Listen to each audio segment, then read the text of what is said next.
మీరు బీజేపీ మద్దతు పలికిందని కృష్ణయ్య గారు నాకు చెప్పింది. బీజేపీ మద్దతు పలికితే బీజేపీకి నిన్న పార్లమెంట్లో బిల్లు పెడితే ఎవరు ఆపుతారని నాకు అర్థం కాదు. మేము ఓటేయమా, కాంగ్రెస్ ఓటేయడా, ఎవడు ఆపుతాడు? మద్దతు పలుకుడు అంటే ఇక్కడ కాదు కదా. ఒకసారి మోడీ గారి దగ్గర తీసుకుపోమన్నారు బీజేపీ వాళ్ళకి చెప్పరు, మేము కూడా వస్తాం.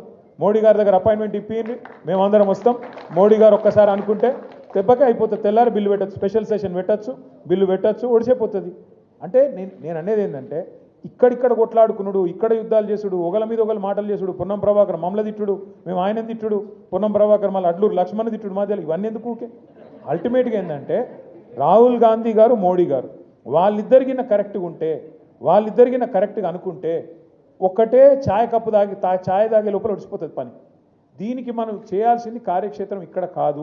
ఇక్కడ బంద్ మీరు ప్రకటించారు, దానికి మా నైతిక మద్దతు ఇస్తాం, తప్పకుండా మీతో నిలబడతాం. కానీ అసలు కార్యక్షేత్రం ఢిల్లీ. ఆ ఢిల్లీలో ఒక జంతర్ మంతర్ ధర్నాతో కాదు.